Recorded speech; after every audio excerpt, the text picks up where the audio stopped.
pemberi materi narasumbernya untuk para pembina. Untuk para pembina. Itu namanya pelatih. Namanya untuk pelatih. Iya, disebut pelatih. Disebut gitu. Pelatih. Kalau pembina orientasinya ke peserta didik, memberikan materi ke peserta didik.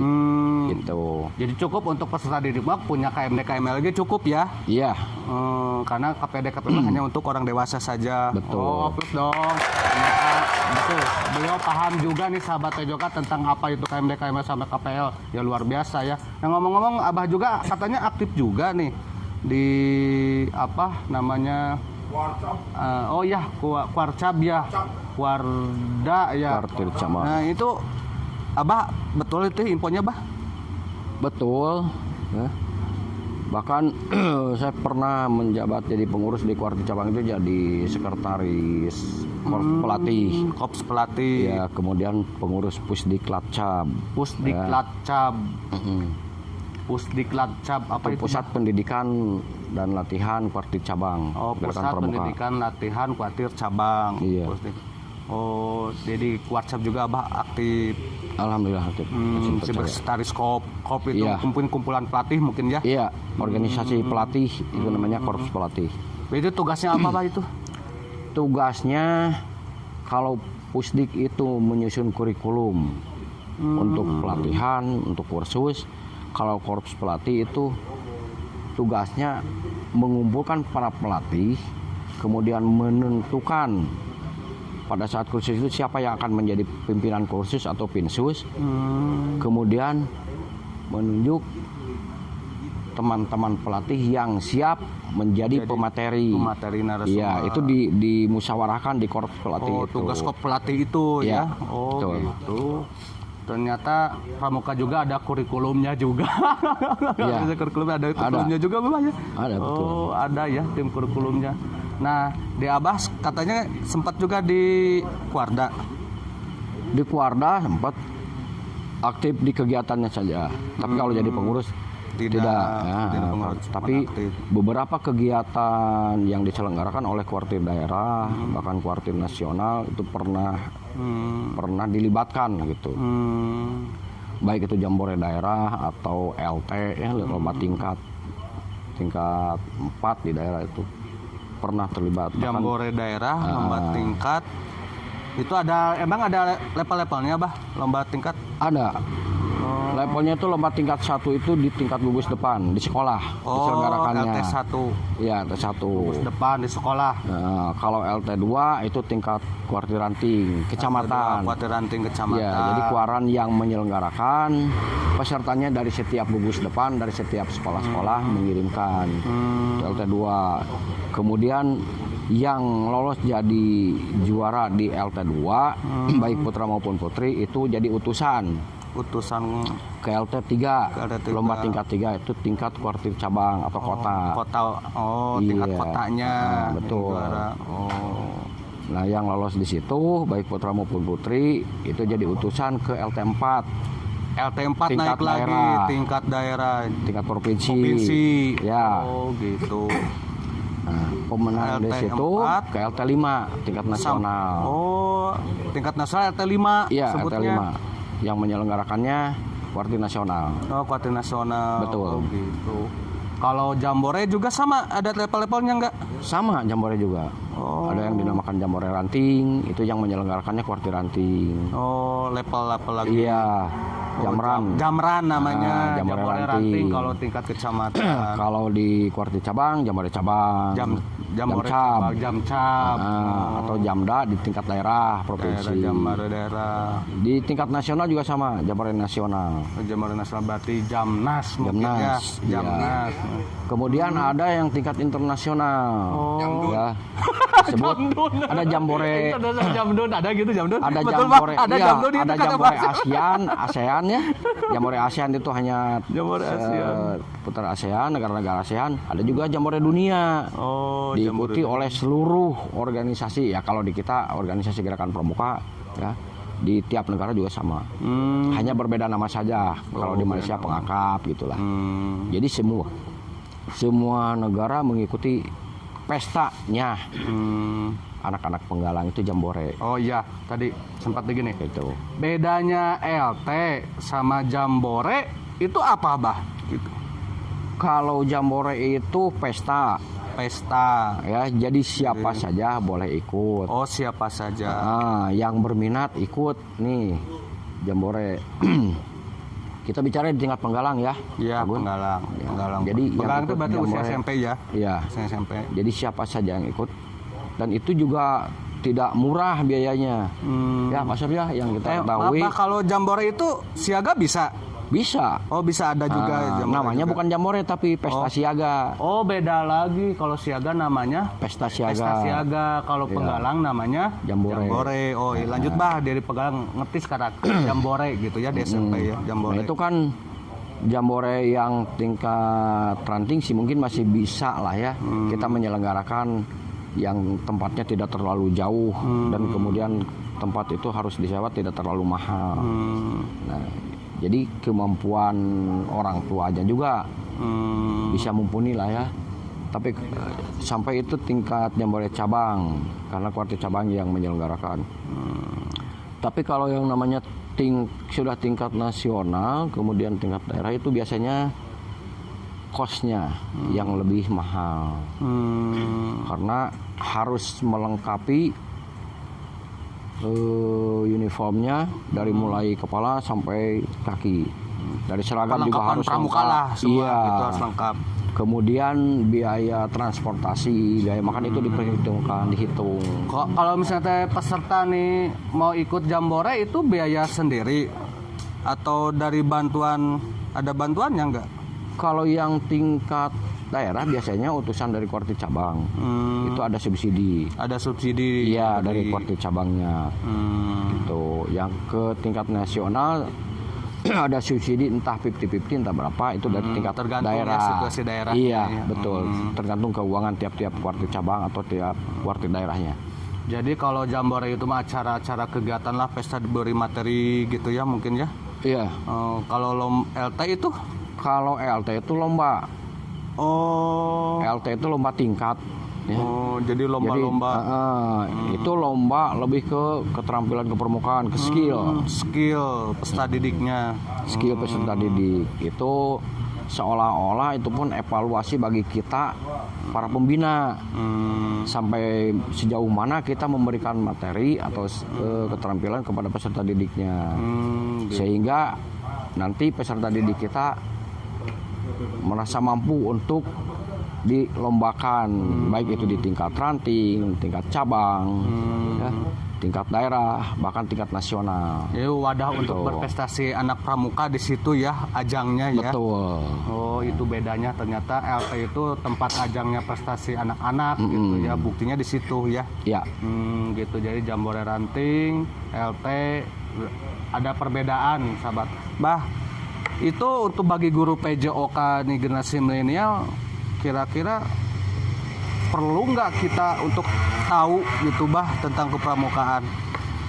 Kalau saya sih berpikir perlu ya, karena dari dulu juga ini kita bicara kuartir ranting Sukajadi ya, Kak Gun. Ya.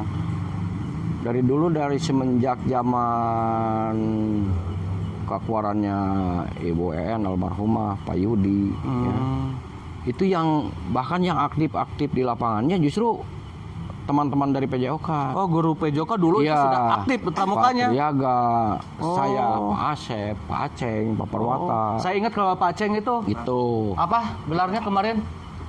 Tukang pramuka. Tukang pramuka itu ingat. Ternyata sahabat PJOK, guru-guru kesepuan ini PJOK itu dari dulu sudah aktif pramukanya, udah solid ternyata. Nah, Bah, ternyata Abah juga menceritakan berarti sinkron ya. Bah Aceng pernah menceritakan, Bah Asep pernah, Bah Wata juga pernah. Sekarang Bah Isan saksi hidupnya juga masih ada menyampaikan begitu solidnya guru PJOK ternyata aktif juga di pramuka. Penting ya Bah ya itu Bah. Betul. Gitu ya. Bahkan saya berharap kepada teman-teman adik-adik lah, boleh ya dikatakan adik-adik, bahkan ada yang secara tidak langsung anak ya, karena dulunya pernah murid ya Pak Ceng, Pak Sep. Oh, ada murid Bah di sini, siapa muridnya? Pak Wahyu. Pak Wahyu muridnya. Nah ini saya berharap rekan-rekan guru PJOK sekarang itu ya menjadi penerus lah. Ya. Amin. Jangan di bidang olahraganya saja. Kalau di bidang olahraga sudah pasti karena memang basicnya di situ. Basicnya di situ ya. Tapi saya mungkin Pak Asep, Pak Aceng dan teman-teman PJOK yang sudah menjelang pensiun lah ya, Purna Bakti. Ya.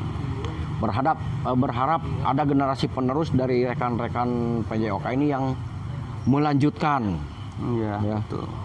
Aktivitasnya selain di olahraga, tapi juga di kepramukaan atau organisasi yang lain. Harapan beliau luar biasa. Mudah-mudahan ini bisa terlaksana. Amin. Dan mungkin saya, Pak Asep, Pak Aceng yang sekarang ada di sini, setelah nanti Purna Bakti melihat adik-adik, rekan-rekan tambah solid, kemudian tambah aktivitasnya selain di olahraga juga mungkin di kepramukaan, ini akan merasa senang. Gitu. Amin. Jadi amin, kalau kata orang Sunda mah teu pegat rancatan, nah gitunya. Jadi pegat ada yang rancatan, melanjutkan tahu nggak? gitunya. Kata Abah pegat rancatan apa itu? Aku kurang tahu. Pegat rancatan.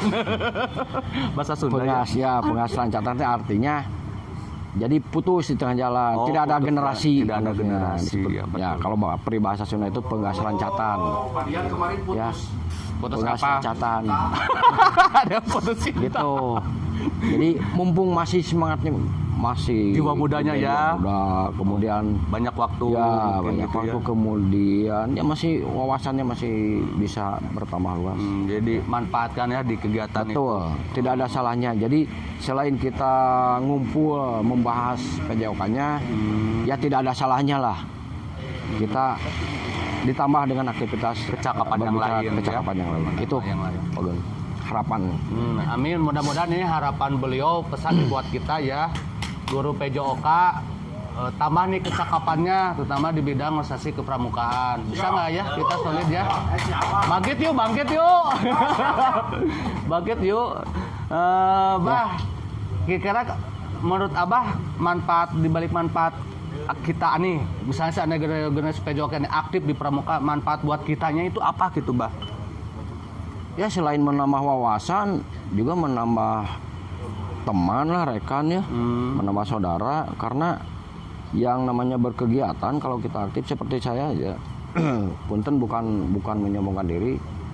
Setelah beberapa kali ikut di kegiatan tingkat daerah, tingkat nasional gitu ya, jadi banyak saudara. Banyak saudara ya. Betul. Saya mau berangkat ke daerah manapun, mau yang wilayah Jawa Barat atau wilayah di luar Jawa Barat, itu banyak saudara. Karena selain di kegiatan yang resmi seperti yang formal LT atau Jambore, pernah ikut di kegiatan lain seperti PIKAT ya. PIKAT itu adalah pelatihan instruktur kegiatan alam terbuka. Oh, ada ya. Ya, itu pesertanya kalau dari gerakan pramuka, kalau dari pramuka itu yang harus sudah yang pelatih. Dari instansi lain seperti Polri atau TNI itu harus yang sudah perwira menengah, kapten ke atas. Kapten ke atas. Iya. Oh. Salah satunya di kita Patriaga yang menjadi peserta. Oh, Patriaga pernah. Nah, kebetulan saya waktu itu jadi pematerinya. Pemateri. Betul. Patriaga jadi peserta. Patriaga jadi Ketemu peserta. dong salam-salaman. Tugasnya numpuk. Gitu. Iya. Jadi manfaatnya ya pasti lebih ada ya, ya. Ada lebihnya lah. Untuk Dari- karakter guru PJOK ada itu. ada. Nambah. Betul. Untuk karakter watak itu juga mencetak watak dan karakter. Pasti gitu. Yang tadinya tidak rajin jadi rajin, Iya, yang tidak gaul betul. jadi gaul. Itulah betul. Yang tidak bisa bicara, mungkin gitu ya, Bay ya. Ya, Berani betul. tampil ke depan mungkin ya. Nah itu salah satunya. Gitu. Kemudian dari skill keterampilan pasti kalau kita mau melatih diri pasti akan bertambah. Itu saja kuncinya. Oke, itu sahabat PJOK, Mbah Ihsan sudah menjelaskan manfaat dari pramuka buat khususnya nih buat guru PJOK-nya. Mudah-mudahan kita ambil ilmu beliau ya, kita coba ya nanti kita aktif di pramuka. Mau nggak nih Pak CP aktif di pramuka? Siap. Pak Sugeng mau? Saya dukung. Pak Dennis ini yang muda nih, paling muda si Bungsu. Siap. Ikut. Nah, Abah di Pramuka, kuartir daerah Abah ya sudah. Terus apa pengalaman LT juga Abah sempat. Ada saya dengar Abah juga dapat penghargaan ya. Kita belum tahu nih. Banyak. Apa saja sih penghargaan-penghargaan di Pramuka itu? Kacanya ada pancakaki cina pancakaki pancawarsa. Pancakaki ya. Apa itu, Bah? Nah ini nih kayak gini nih kayak ini maaf Bah. Nih ini tanda-tanda apa aja nih? Ini Ya, maaf ya Iba ya. Ya. Nih sahabat Pejoka ini apa gitu kan kita juga pengen ya. Ini gimana nih dapatnya gitu. Ya. Bah, apa aja tuh penghargaan di Pramuka, Bah? ya sebelumnya mohon maaf, bukan menyombongkan diri. Saya pasang semua privat atau penghargaan baik dari kuartir daerah atau kuartir nasional. Ini tidak lain hanya untuk memotivasi rekan-rekan ya teman-teman yang lain supaya pada saat kita terjun ke organisasi tersebut tidak tanggung ya. Jadi ulah kagok lah. Kalau sudah kita terjun tekuni. Nah ini yang namanya Pancawarsa, saya sampai tahun 2020 ini sudah mendapatkan Pancawarsa 6. Pancawarsa 6. Pancawarsa 6 itu penghargaan untuk orang dewasa per 5 tahun. Per 5 tahun diberi penghargaan Ya, gitu. setiap 5 tahun sekali itu dapat penghargaan yang namanya TPOD. Tanda penghargaan orang dewasa. Tanda penghargaan orang dewasa. Iya, Bagi itu 5 tahun sekali. Nah, sampai tahun 2020 ini alhamdulillah saya sudah mendapatkan Pancawarsa 6. Pancawarsa 6 berarti 5 tahun kali 6 ya. Iya. 30 tahun aktif Pramuka dapat penghargaan luar biasa dong. 30 tahun. Keren. 30 tahun jadi Berarti pembina. Pancawarsa 1 5 tahun. Ya, Pancawarsa 2 5 tahun jadi 10 tahun. jemetnya. Berarti tos molot. Padahal kan diajak ngobrol masalah kepramukaan langsung nereleng. Ini 30 Ya. tahun sahabat Pejoka. Wah, memang susah sih ya. Kita nggak mungkin bisa sampai 30 tahun gitu. Bisa nggak ya gitu ya? Mudah-mudahan bisa lah. Kalau kita mau pasti bisa. Ya, kalau kita mau, kemudian kita diberikan panjang umur, insya Allah pasti bisa. Tidak ada syarat apa-apa, yang penting aktif 5 tahun ya Bayah itu. Iya, aktif 5 tahun, nanti itu diusulkan oleh kuartir ranting. Dan semacam di kita umpamanya adik-adik kita atau teman-teman kita yang aktif nanti diusulkan lewat formulir yang diberikan oleh kuartir cabang, kemudian kita usulkan ke kuartir cabang. Nah, nanti ada dewan kehormatan menyeleksi itu. Kalau yang baru 5 tahun itu dapat Pancawarsa 1. Pancawarsa 1. Iya, yang 10 2 terus saja begitu. Oh, kelipatan 5. Betul.